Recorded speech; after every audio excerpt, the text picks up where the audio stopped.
It's Dr. Leisha. So I wanted to start by thanking the med students out there who've been messaging me on Facebook or commenting in the sections below. It's really helped my videos target what you want actually to know about. So I was a former internal medicine associate program director in California, and I loved working with IMGs. I worked with lots of IMGs from Caribbean schools and also from all around the world, including India, Nepal, Azerbaijan, Israel, Egypt, Sudan, Cuba, Mexico, Ecuador, the Philippines, and probably other places as well that I can't remember right now. So this video today is for the IMGs out there who want to know what a program director is thinking about when they are reviewing your residency application.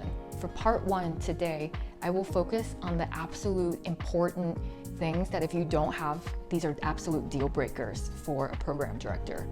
There's a lot of components to a residency application, so things like letters of rec, or your research or extracurricular experiences, your interview experience. These are all very important things, which I will address in part two in my next video because there is just too much to say.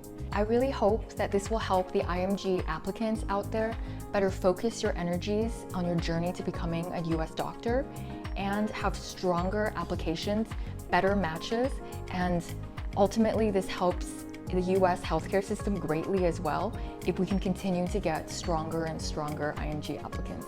Since I am just one former APD and I can't speak for all of the program directors out there, I'm going to review the data from the 2021 Internal Medicine Program Director Survey so that we can see what program directors think in general, which fortunately does correlate with my own personal opinions as well. So you can see on this program director survey, which is for all applicants, not just for IMG, that program directors in general really value STEP scores, MSPE comments, your clerkship grades, especially in your chosen specialty, which in this case is internal medicine, and then also class rankings as well. For me personally, when I'm assessing whether an IMG would be a great addition to a residency program, I think about, is this someone who is going to adjust smoothly to the US healthcare system and be a competent physician who is going to treat the doctors at my hospital with compassion, with resilience and curiosity.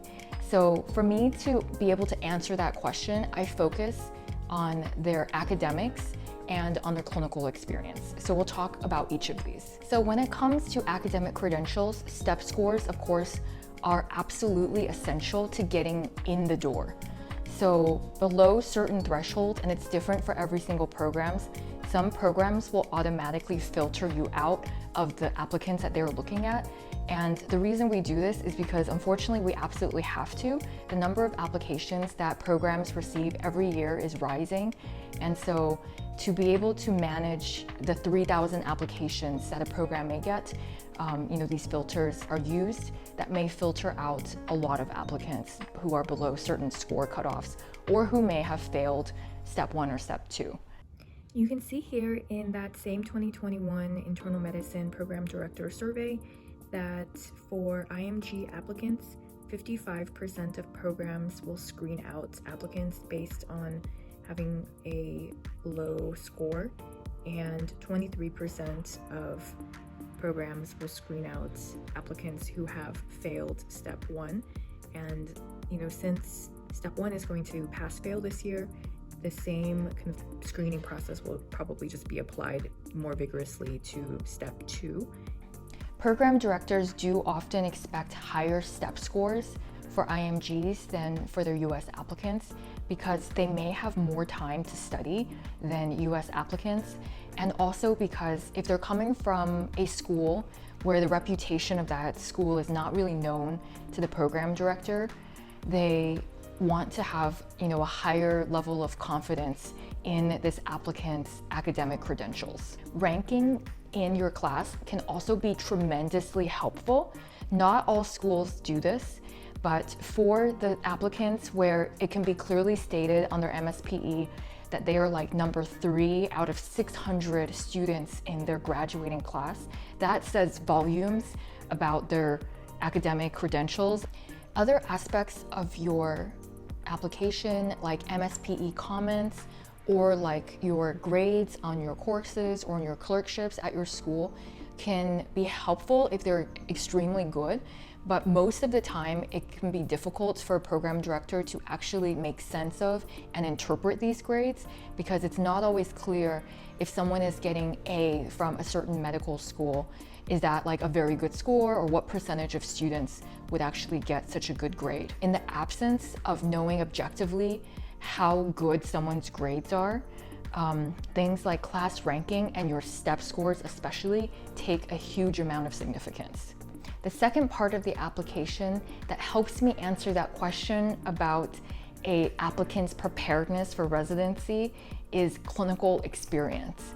So for that, I'm looking at continuity of and recency of experience, and also US experience. That continuity of experience is so important.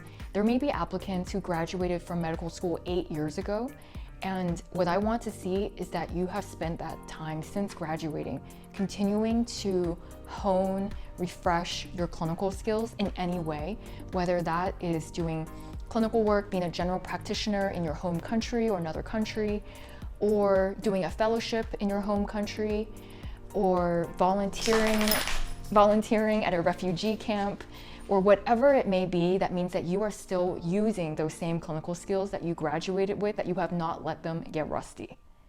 The second thing is US clinical experience. So to me, one of the greatest predictors of how someone is going to adjust to the US healthcare system is how they have already adjusted based on their prior experiences in the US healthcare system.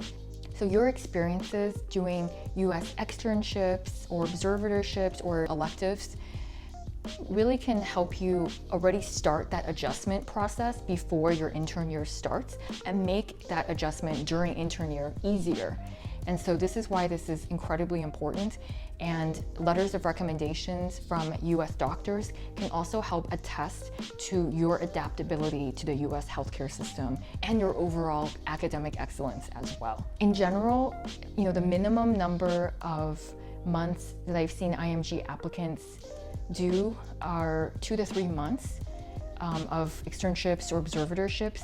Less than 3 months starts to get a little bit iffy, especially if some of those months are on like tele-rotations, or all of the months are only observatorships. It is really valuable to have experience, if it's possible to arrange, where you are personally somewhat responsible for doing presentations and getting feedback, because those are key things to growing and adapting to the US healthcare system. Any fails on your class transcript or in your step exams is a huge red flag that unfortunately will probably limit the number of interviews that you receive. Something really difficult as well is that many programs may not consider you if you require visa sponsorship, regardless of how amazing your scores or how many months of clinical externships you've done in the US. So I hope that my honest assessment of what a program director is looking for most of all when they're looking through your residency application is helpful to you. There's a lot more components of your application that can also be extremely important, which I will talk about in the next video. So thank you for listening. Was there anything that I said that sounded surprising to you or different from what you expected? If so, please let me know in the comments below. Thank you and best of luck in your application process.